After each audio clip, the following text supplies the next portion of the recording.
The Alabama Farmers Federation and the Alabama Farmers Cooperative proudly present Simply Southern with your hosts Jim Allen and Mary Johnson. Hello and welcome to Simply Southern. I'm Jim Allen. And I'm Mary Johnson. Coming up on today's show, we'll visit a library that's different than any other you've ever heard of. In addition to loaning out books, they let people borrow seeds. Users will check out seeds in the spring, grow the plants, and then harvest some of those seeds at the end of the season and bring some back in the fall. Samantha Carpenter tours an Alabama factory whose most important product may very well be its employees.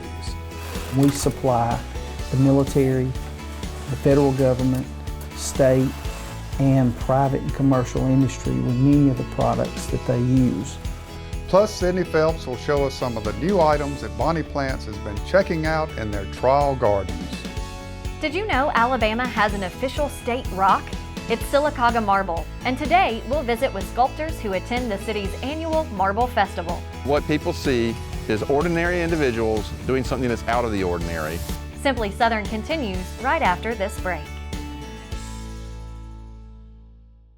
What we eat, what we wear. It all starts somewhere. And if it's good, it usually starts with a farmer. And that somewhere is right here in Alabama. In a field, in a barn, on a tractor. Right now, there's a farmer starting something good for all of us. And it all starts right here in Alabama. What one thing can you say about your local quality co-op store? You can trust us. You get what you need for your farm, for your lawn and garden, and the safest products for your pets. We're locally owned and operated, and you can trust that we care about our community and the people in it. So if you're a raised bed gardener, a rose gardener, or if you farm hundreds of acres, the Quality Co-op Store has exactly what you need to get the job done. All this plus friendly, knowledgeable advice. Your Quality Co-op Store. There's one near you. When Andrew Jackson's army marched through Alabama in the 1810s, Jackson's surgeon discovered a vein of marble running through Sylacauga. For over a century, the stone was highly prized for structural uses. It appears in the Lincoln Memorial skylight and inside the U.S. Supreme Court building. In the 1960s, though, the stone was almost forgotten. But 9 years ago, citizens promised to rediscover the magic of marble, and their efforts have reinvigorated Alabama's Marble City. Sylacauga Emerging. It's the name of a statue on the lawn at City Hall, but it also captures the feeling at the heart of the city's annual Marble Festival, which started in 2009. I think we started off with maybe 6 or 8 sculptors. Now we're up to about 35. And they're coming from everywhere. They come from Florida, they come from New York, we've had them from California, Maine. It's just wonderful how it's going. This is the biggest year we've ever had. Sylacauga Emerging was actually commissioned after the first Marble Festival. Since sculpting the piece, Alabama native Craigor Brown has become the city's resident sculptor and a regular Marble Festival attendee. After honing his craft in Italy, Brown never expected to find marble in Alabama that could compare to the quality of Italy's stone. Even though I grew up 45 minutes north of Sylacauga, I had no idea we have a stone that rivals that. People always ask me, what's the difference? And, there are subtle differences, but it's like the difference between a Lamborghini and a Ferrari. You're going to be happy with either one. Brown has used Sylacauga marble for his other pieces, including one outside the city library called Once Upon a Time, and his latest venture, which captures a moment of enlightenment between Helen Keller and her teacher, Anne Sullivan. It has a very fine crystalline structure. And so the crystals look like glitter. Because of that, you can get really fine, hard edges and get very detailed with it. All marble actually would be white like this if it was pure. And that's the other mystique of the Italian and Sylacauga marble is these are really the two best sources for this pure white, 98% calcium carbonate, just gorgeous stone. During this year's Marble Festival, Brown was putting the finishing touches on a bucket that will be part of the Helen Keller piece. While many city festivals feature craft booths and vendors selling various forms of fried dough, The Magic of Marble Festival focuses on the city's natural resource. Visitors can tour parts of the 3 local marble quarries, and they're invited to watch as more than 30 sculptors create pieces of art from Silicaga marble during the 2-week festival. Through a partnership with the city of Pietrasanta in Italy, the Magic of Marble Festival has always included a visiting Italian master sculptor. This year, it was Stefano Pairati. He's very happy about this experience because actually it was the first time for him to work together with others in a setting like this. Yeah, so he's going to take that with him to Italy. Pairati said the marble was very soft and easy to work with, so he created 4 pieces instead of just 1. From a first-time festival attendee to a long-timer, art professor Glenn Dasher has been a part of the festival since the beginning. It's called the magic of marble. Very few of the people here are actually professional artists or even part-time artists. What people see is ordinary individuals doing something that's out of the ordinary. And hopefully we make it look like something that's not magic, can be turned into something extraordinary through a lot of work, some imagination, and a lot of mistakes. While it takes hard work to create these beautiful works of art, the magic of marble might lie in how it's helped a city bond and re-emerge, just like Brown's original piece. I consider it white gold. This is that precious. A lot of the people that grew up with it, they almost take it for granted. It's been a secret for about 50 years, statewide, worldwide, because they got away from dimensional stone. Countless people would start telling me their family's history of being in the marble industry and how their grandfather or their great-grandfather worked out there and at the quarries and how it was just their life. And the piece is really, he's made of marble. It's in Silicaga's blood. It's who they are. The Helen Keller piece we saw is now at Ivy Green, and it was commissioned as part of the Lions Club's 200th anniversary. All those folks working at the festival, what do they do with the pieces they make? Some of the sculptors take them home and will finish working on them, but others actually give their pieces to the library there in Silicaga. You can go see them and maybe even purchase one. Well, that's neat to have a library that's a tourist attraction. It is. Cool stuff going on in Silicaga. Coming up next, if the Monday morning blues are already calling your name, stick around. We'll visit a group of Alabama workers who are the very definition of perseverance.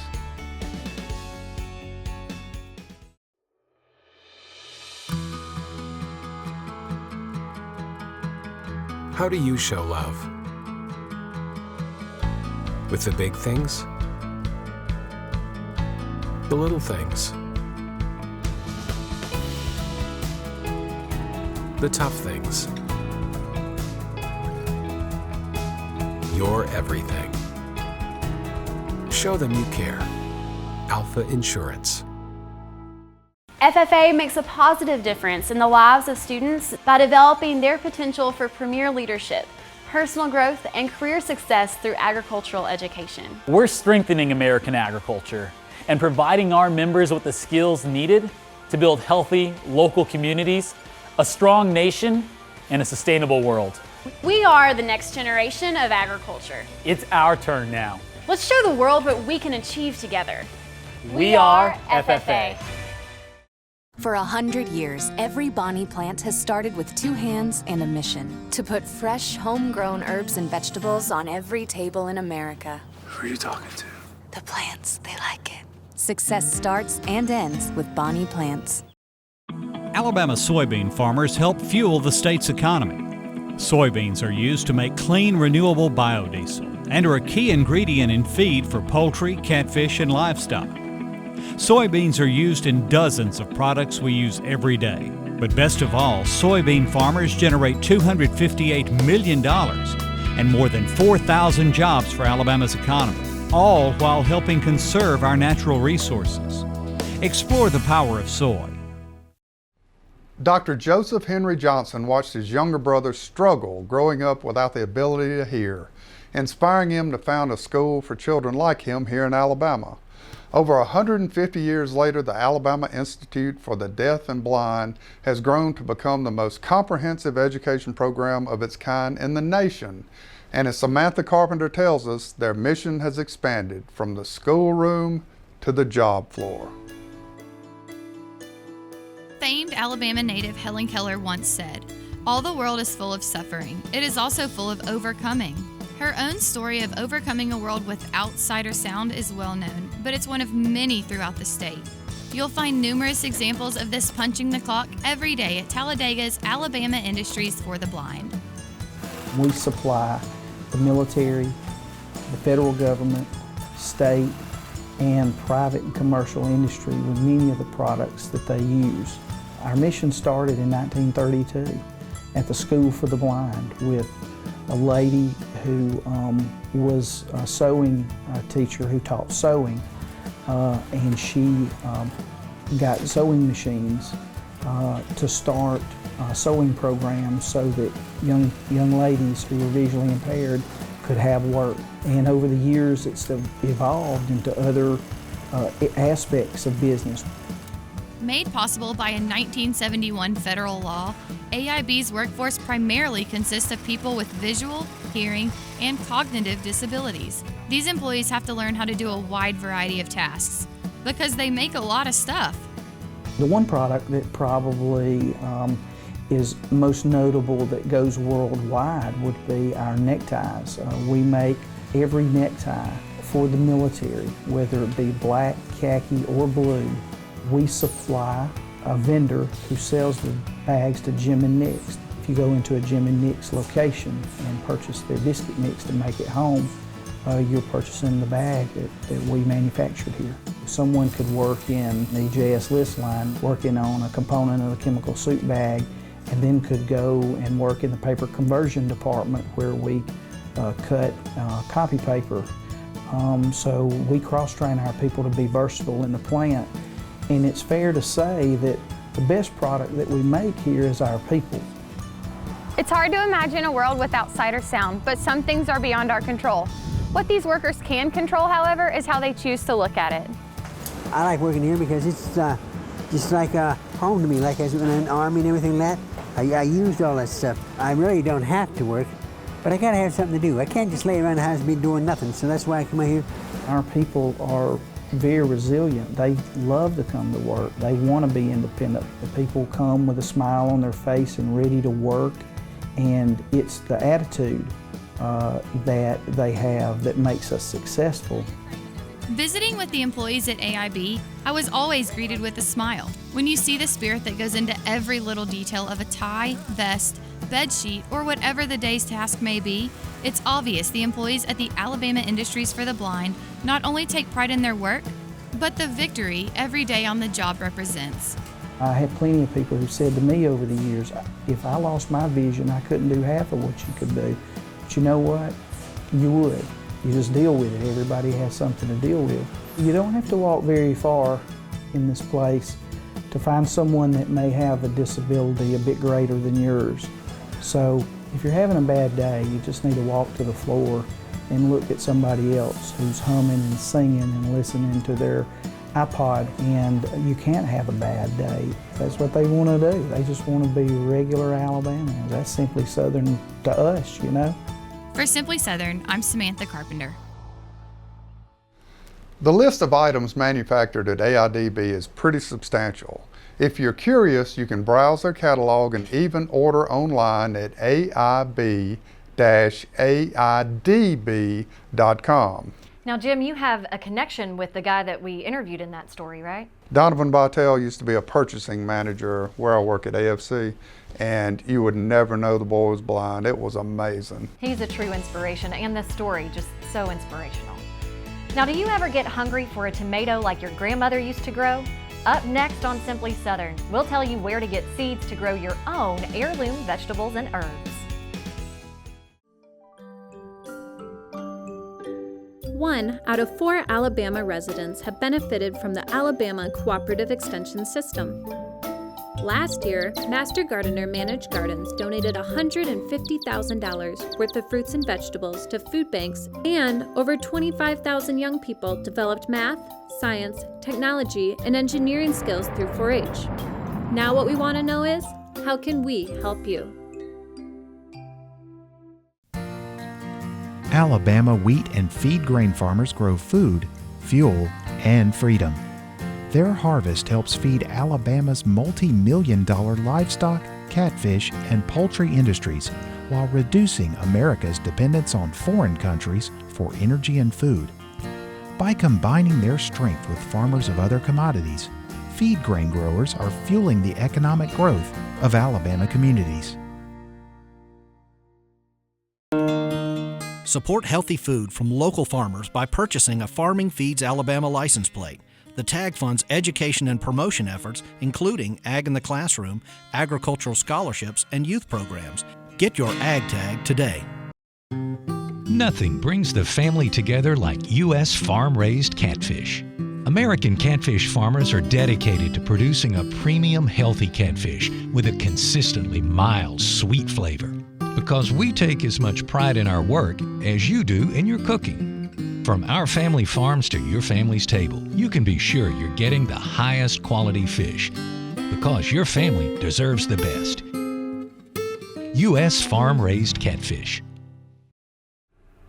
Auburn University is home to the state's largest agriculture school, so if you're looking for seeds, it would make sense to start there. But as Kevin Worthington tells us, the best place for the general public to pick up heirloom and native plant seeds is not at the College of Agriculture, it's at the library. For Auburn University students, the Ralph Brown Drawn Library is familiar territory. But a lot of gardeners are now using the facility, not as a place to read, but as a place to get seed.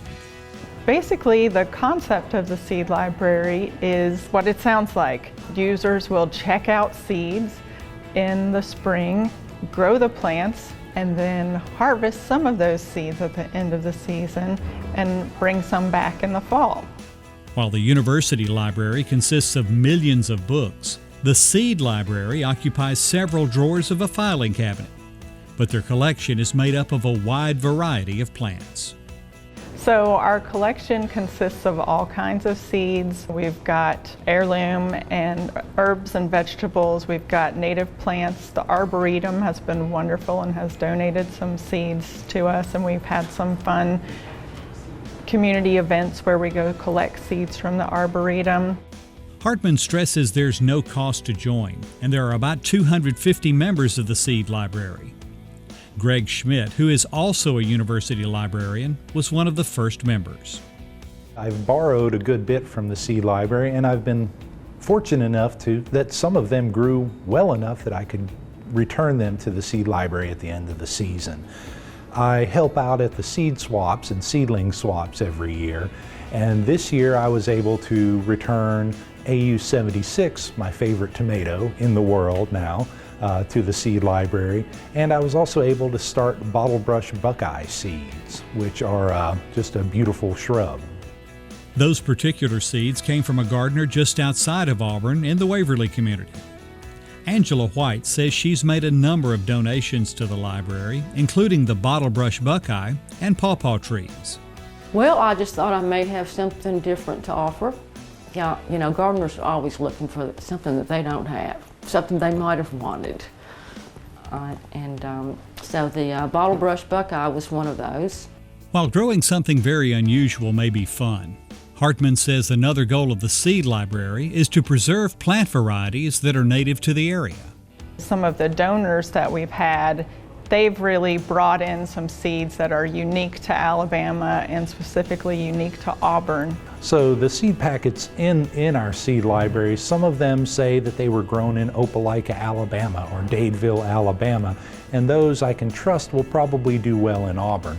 Others don't have that information, and a quick search online will often let me know what it is that makes these seeds worthy, or in some cases not worthy of me attempting. I have a small garden, so I try to be selective. Within the past year, the Seed Library has expanded to the Opelika Public Library. The director there says it provides another way for them to connect with their community. It's a great way for the community to learn more about gardening. My goal was really to create an opportunity for community members to dabble in growing their own food. If you're like me, I kill everything. So I didn't want people to have to put a lot of money into trying something new. Unlike borrowing a book from the library, there are no fees for returning your seeds late. In fact, you're not required to return them at all. We realize that it doesn't always work out quite that way and that our gardens aren't always as successful as we would like, but that's the goal. Hartman says one of the best things about this seed library is that it's located inside of a large traditional library, meaning that there's lots of information available to help make your garden successful. For Simply Southern, I'm Kevin Worthington. Now, just like going to a regular library and checking out a book is free, if you check out the seeds, it's a free program as well. Well, I wonder if the master gardeners from around the state know about this. I hope that they do know about it and that it catches on in more places. Right now, the seeds are available at Auburn University's library and Opelika City Library.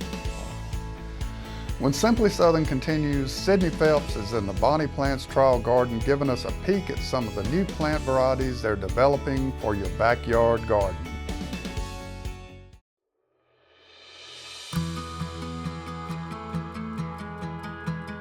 How do you show love?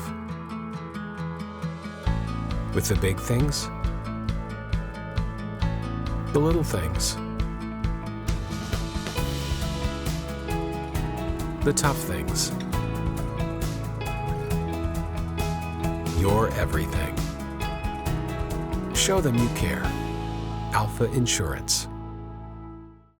There's nothing quite like sitting down to a home-cooked meal with fresh vegetables from the garden. With Bonnie Plants from your local quality co-op store, you can enjoy the freshest vegetables right from your own backyard. And no matter if you're a raised bed gardener, a rose gardener, or if you farm hundreds of acres, your quality co-op store has exactly what you need to get the most out of your plants. You'll always find what you need, plus friendly, knowledgeable advice at your local quality co-op store. There's one near you.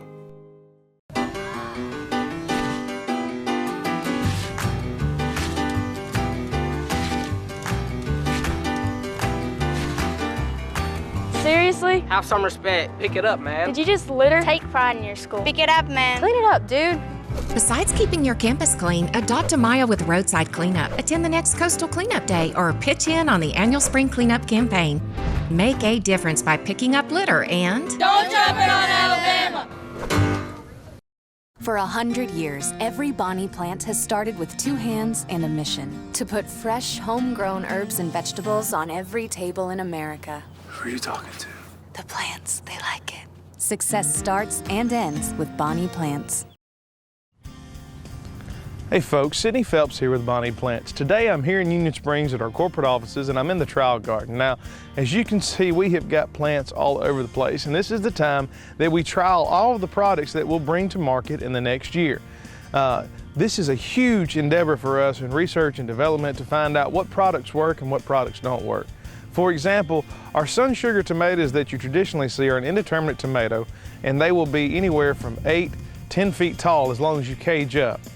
What I have here beside me is a yellow tomato, much like a Sun Sugar, but this is a bush variety. Now, it's going to take only one cage to cover this, but you can see that it's expanding out all over the place. And when you think about compact or bush varieties, they're great for patios and people that don't have a lot of space. So, this variety, depending on what the team decides, may or may not make the cut because, as you can see, it spreads out all over the place. It's loaded down with tomatoes. It is prolific, but we've got to find out whether or not this is going to make the cut or not. When you're thinking about traditional compact or determinate style tomatoes, you want something that takes up a lot less space.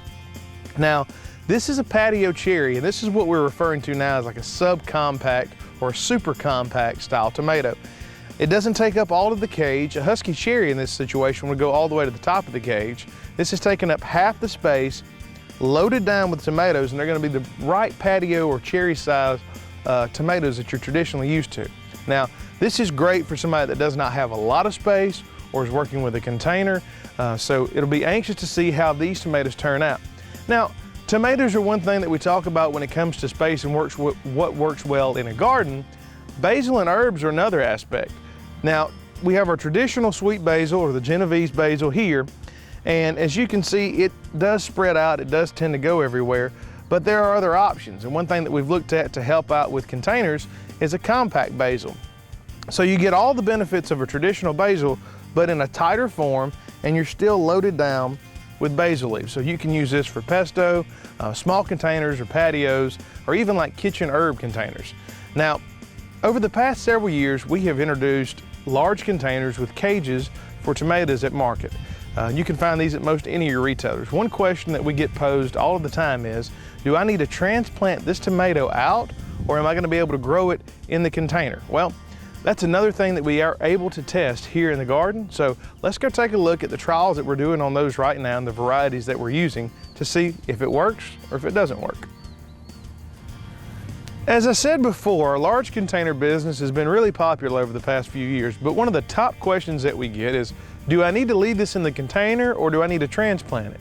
Now, that's your discretion. You can do it whatever you want to do in that situation. I would recommend if you're going to take it out of the container that you do it immediately once you purchase it and make sure that you've got space. But to give you an example of what we do here in the trial garden, they go to long extremes of testing everything that they can. So we've got cherry tomatoes, we've got Bush Goliath tomatoes, all the different varieties, as well as a couple of new varieties that we're trialing to see if it's going to work in these containers. Now, the great thing about this is you can see the plants are healthy and they're prolific. We've got green tomatoes on this Bush Goliath right now. We've got some red ones coming up on these cherry tomatoes. It's very easy to see if you take them home and they're going to work. If you want to learn more information about this, go to our website at bonnieplants.com or check out the app Homegrown with Bonnie Plants. If you have a gardening question, drop Sydney an email at simplysouthern@alafarm.com and he may answer it on an upcoming show. That's all for this week, folks. We appreciate you watching. I hope you'll be back with us next week when we'll walk along as volunteers clean up their community near Birmingham by picking up litter along the side of the roads and highways. And we get to see Jim in a dress. It's a kilt. Whatever it was, it's not pants. It was a kilt. Join us next week to see how Jim stacks up against other guys in Dothan's Highland Games. But before we go, here are links to some of the stories we featured on Simply Southern today. I'm Mary Johnson. And I'm Jim Allen, who was wearing a very modest kilt. We'll see you again next week. How modest was it exactly? It was, you didn't see any of my leg.